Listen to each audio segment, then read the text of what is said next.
This is Elon Musk. Pardon, je recommence. Ça, c'est Elon Musk. Mais la comparaison avec Steve Jobs, elle est évidente, non? Un visionnaire technologique, un produit léché, un caractère difficile, et surtout un culte de la personnalité digne d'un pharaon égyptien. Mais là où Steve Jobs était magique sur scène, Today, Apple is going to reinvent the phone. Elon s'exprime comme un robot, We think we'll probably have a prototype sometime next year. et rentre parfois sur scène comme ça.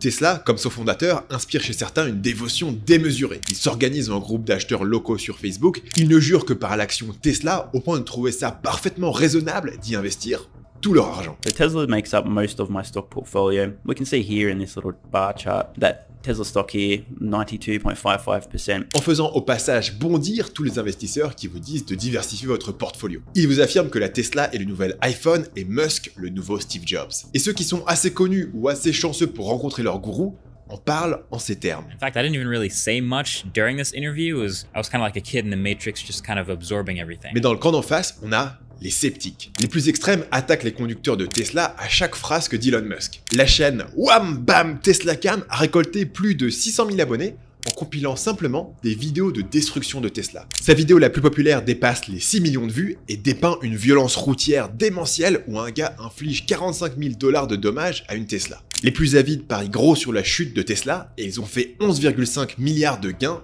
en 2022. Et les plus rationnels écrivent des démonstrations techniques pour vous prouver que les voitures Tesla sont de mauvaises voitures, avec une conception approximative et un service client désastreux. They told me that this is unfixable, that this is everything with their standards. So if you see this huge, ugly, this plastic is not even flush, it comes out. So actually I'm afraid to go to car washes, maybe ripped off or something. Ils vous répètent qu'acheter une Tesla, c'est acheter les emmerdes d'un produit de luxe au prix d'un produit de luxe, sans la qualité d'un produit de luxe. Il vous affirme que la Tesla est le nouveau Nokia, un produit novateur à son arrivée sur le marché, mais sur le point de se faire bouffer par la concurrence. Et pourtant, à la fin de cette vidéo, vous allez comprendre pourquoi la question de savoir si la voiture Tesla est un mauvais produit est complètement hors sujet. La question, c'est comment est-ce qu'un produit qui a autant de problèmes a réussi à devenir le synonyme mondial de voiture électrique? Et comment une entreprise qui produit de mauvaises voitures a-t-elle réussi en quelques années à dépasser la valorisation de tous ses concurrents centenaires? L'histoire de Tesla, c'est l'histoire du plus gros coup marketing du 21e siècle. Et c'est d'autant plus choquant que Elon Musk répète à qui veut l'entendre que Tesla ne fait pas de pub. Mais voilà, ce n'est pas parce qu'on ne dépense pas des millions en spots à la télé ou en panneaux publicitaires qu'on ne fait pas de marketing.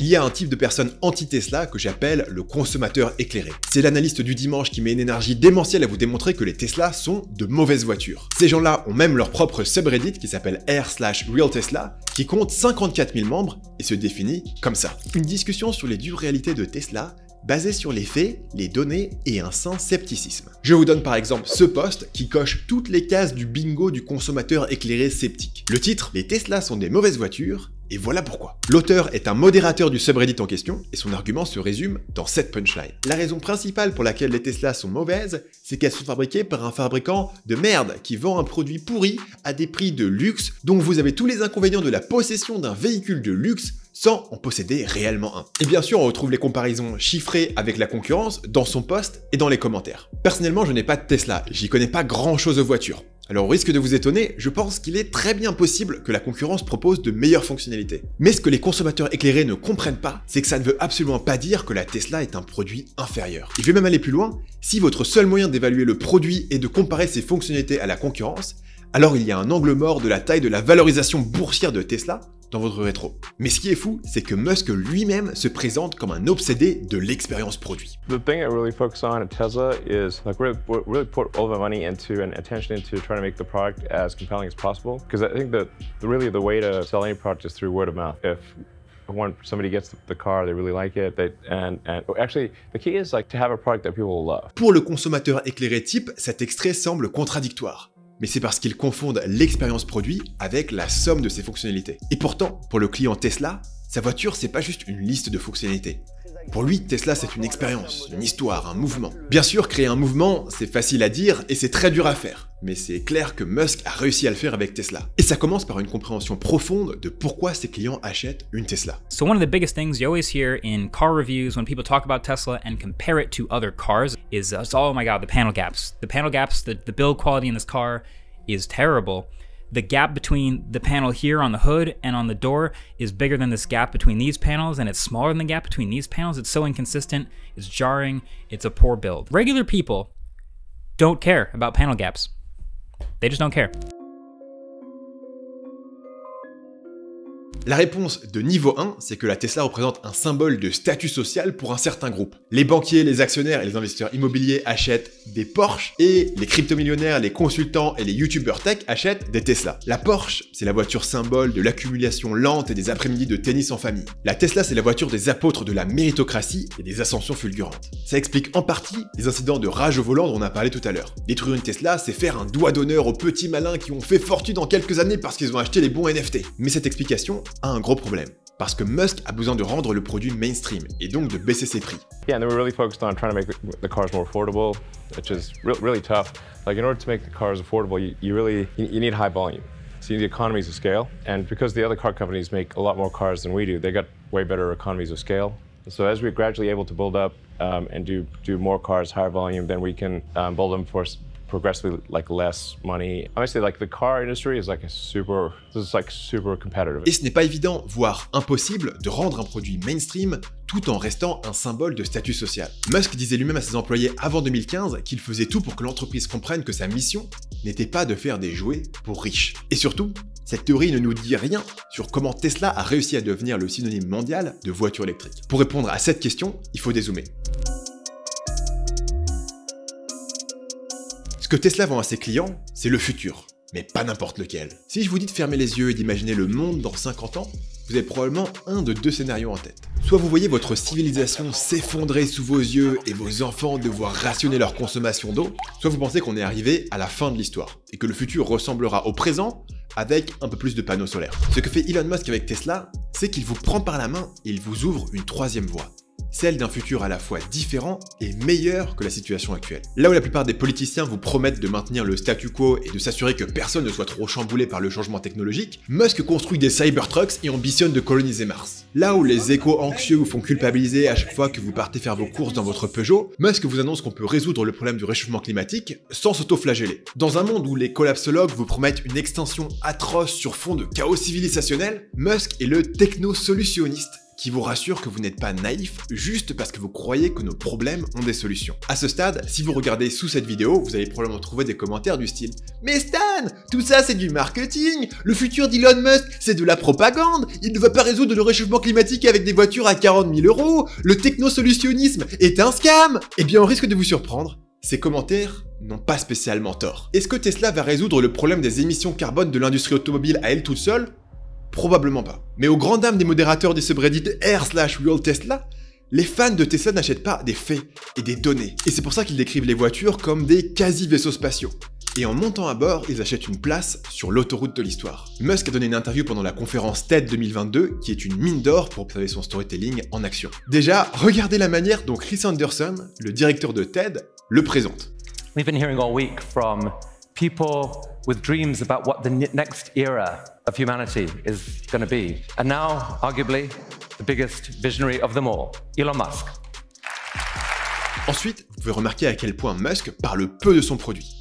Quand il parle de Tesla, il parle de vérité. I think one aspect of whatever condition I had was I was just absolutely obsessed with truth. And so the obsession with truth is why I studied physics, because physics attempts to understand the truth of the universe. De dépression. Everything was messed up. I lived in the Fremont and Nevada factories for 3 years, fixing that production line, running around like a maniac through every part of that factory, living with the team. Yeah. I slept on the floor so that the team who was going through a hard time could see me on the floor, that they knew that I was not in some ivory tower. Whatever pain they experienced, I had it more. De folie. And some people who knew you well actually thought you were making a terrible mistake. You were driving yourself to the edge of sanity almost. I mean, there wasn't any other way to make it work. There were 3 years of hell. 2017, 18, and 19 were 3 years, the longest period of excruciating pain in my life. There wasn't any other way. And we barely made it, and we were on the ragged edge of bankruptcy the entire time. Those were so much pain. But it had to be done, or Tesla would be dead. Et du futur de l'humanité. But I think we want to obviously do our absolute best to ensure that the future is good for everyone's children. You know, that the future is something that you can look forward to and not feel sad about. The future cannot just be about one miserable thing after another, solving one sad problem after another. There got to be things that get you excited, like you want to live. Si vous lui répondez en mesurant les espacements entre les panneaux de la Tesla 3, vous passez pour un hater pointilleux ou pour un maniaque sans imagination. Ça ne veut pas dire que vous avez tort. Ça veut dire qu'en déplaçant les enjeux, il rend vos arguments laborieux et inaudibles.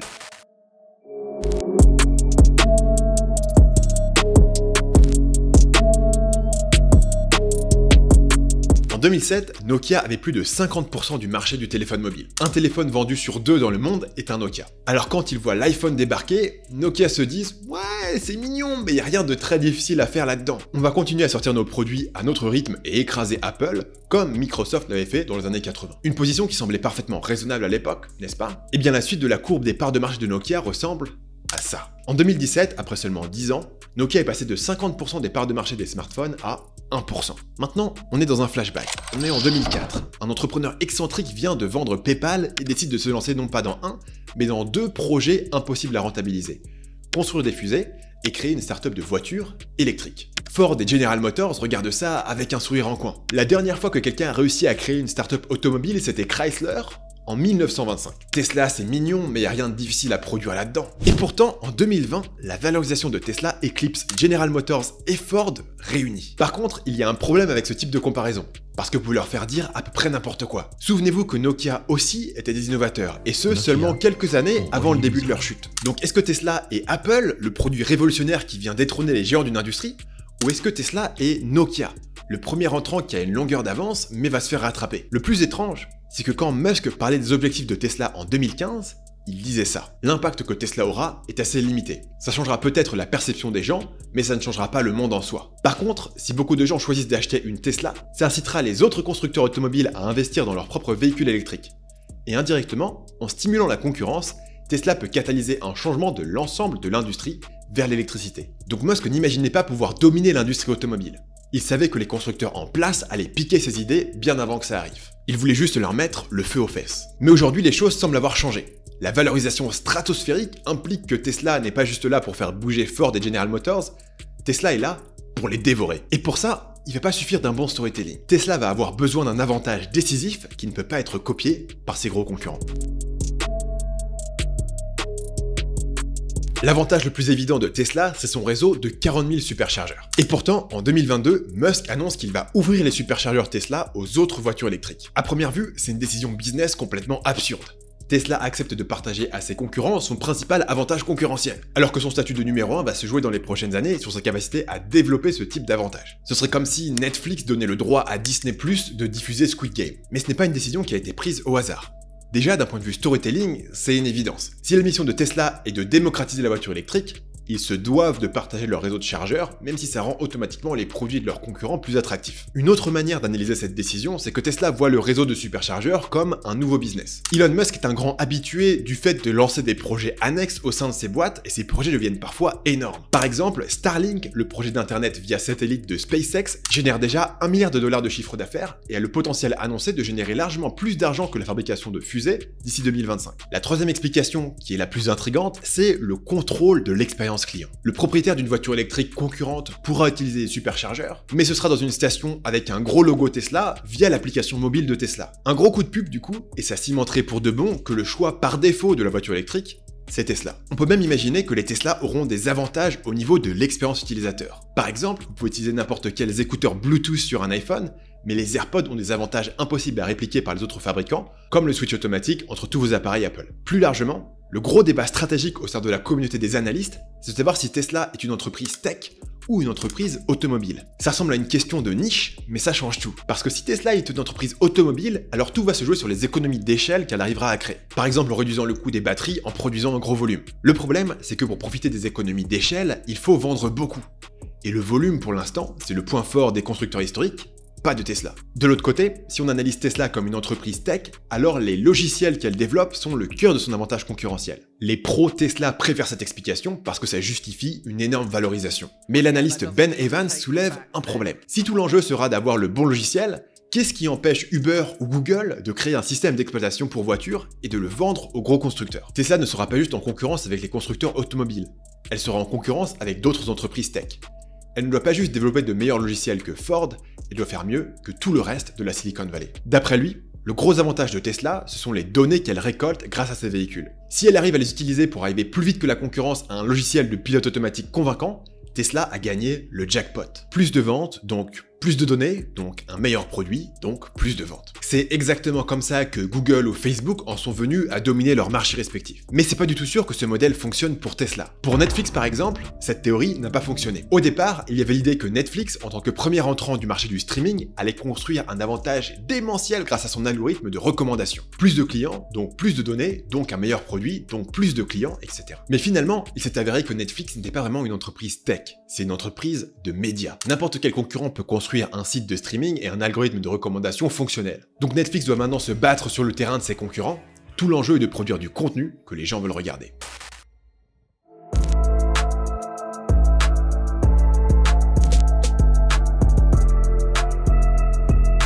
Tesla est dirigé par l'homme le plus génial du monde. Alors, la formule n'est pas de moi, c'est le titre d'un article de Tim Urban, un gars qui fait des dessins en bâton sur son blog pour vous illustrer des sujets très compliqués. En 2015, Musk contacte le blogueur pour qu'il écrive un article sur lui. Ça montre à quel point il était conscient tôt de la nécessité de se créer sa propre mythologie. Et Musk a très bien choisi son cobaye parce que Tim Urban est immédiatement en admiration devant lui. Au début de l'article, il le compare à Zeus. Rien que ça. Le problème avec Elon fucking Musk, c'est qu'il est impliqué dans toutes les industries suivantes. Automobile, aérospatiale, énergie solaire, stockage d'énergie, satellite, transport terrestre à grande vitesse et l'expansion multiplanétaire. Ça aurait été moins stressant d'écrire sur Zeus. Et la phrase la plus importante de l'article arrive dès les premiers paragraphes. Tout ce que les sceptiques disaient impossible, Elon l'a fait. Vous l'avez regardé investir tout son argent de PayPal dans les deux business les plus absurdes des années 2000, construire des fusées et créer une start-up de voitures électriques, et vous avez pensé que c'était un millionnaire en plein délire mégalo? Il vous a donné tort. Les journalistes du blog Valleywag ont nommé la Tesla Roadster le numéro 1 des fails de la tech en 2007, il leur a donné tort. Les actions de Tesla chutent dramatiquement après les frasques de Musk sur Twitter et il se fait huer par le public de Dave Chappelle quand il monte sur scène en plein milieu du bordel. Il leur donnera tort. Et c'est ça le noyau de la légende Elon Musk. Il a su déjouer encore et encore les probabilités en sa défaveur. Certains le décrivent comme un mythomane qui annonce constamment des délais intenables. D'autres le voient comme un mégalomane avec un délire de sauveur ou comme un colporteur de fausses solutions à la crise climatique. Et il y a de la vérité dans tout ça. Mais derrière, la p*** de fusée est partie dans l'espace, puis elle est revenue sur Terre se poser tranquillement sur sa plateforme. On ne peut pas bullshiter avec les lois de la physique. Alors Elon bullshit avec l'esprit humain pour lever l'argent et vendre les produits qui finance son combat contre les limites de la physique. Enfin ça, c'est ce qu'il a intérêt à vous faire croire.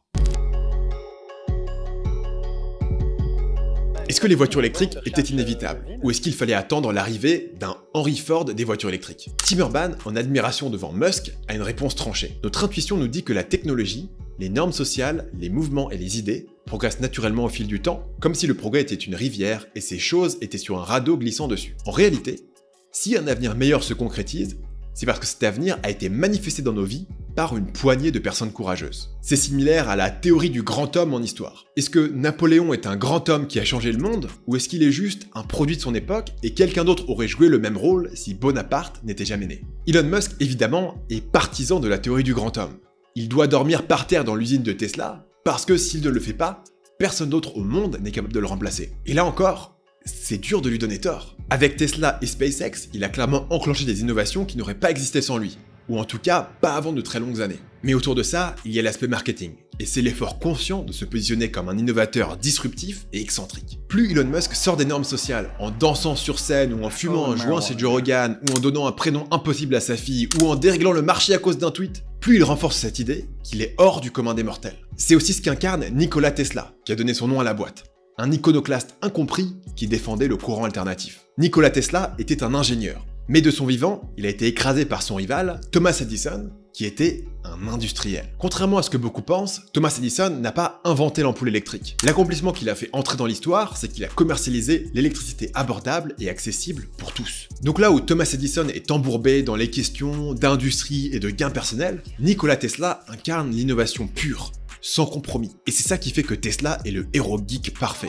You like to think that you're just like Tesla, but the truth is you're exactly like Edison. You take that back. Quand Nikola Tesla arrive à New York en 1884, Edison l'accueille en s'exclamant « Voici donc notre ingénieur parisien qui travaille toute la nuit. Maintenant remplacez parisien par californien et vous avez une description exacte de la manière dont Musk s'acharne à se présenter. » I think probably a lot of people don't realize I'm like basically just in the factory in design or engineering meetings or production. That's like 80-90% of the time. At this point, I think I know more about manufacturing than anyone currently alive on Earth. Il ne perd pas une occasion de rappeler qu'avant d'être PDG, il est ingénieur.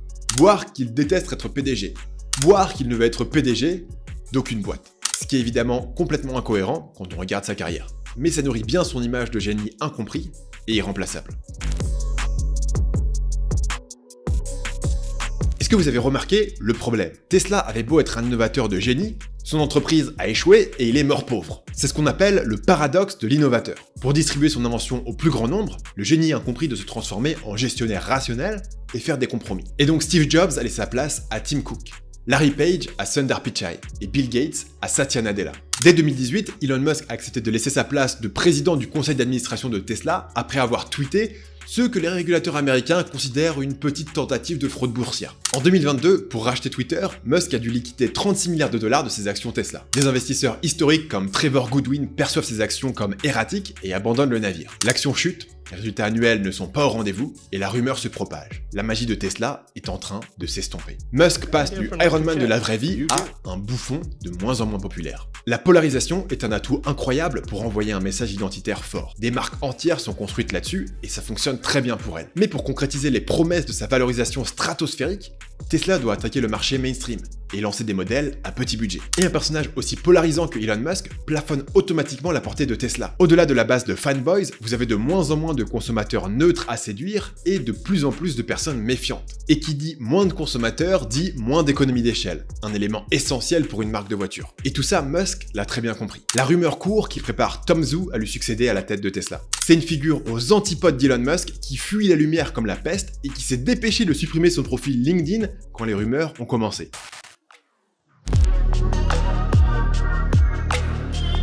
On n'a pas beaucoup parlé du rachat de Twitter. Et même si je dois avouer que j'ai toujours trouvé Musk impressionnant, la manière dont il a géré l'affaire Twitter m'a beaucoup déçu. Son annonce de rachat pour immédiatement se retrancher avec des excuses bidons a été ridicule. De la part de quelqu'un qui annonce que sa mission est de sauver l'humanité, on se demande pourquoi il perd son temps avec un site qui sert à se chamailler sur le dernier débat politique. Il aurait mieux fait de rester concentré sur ces entreprises qui ont un vrai impact.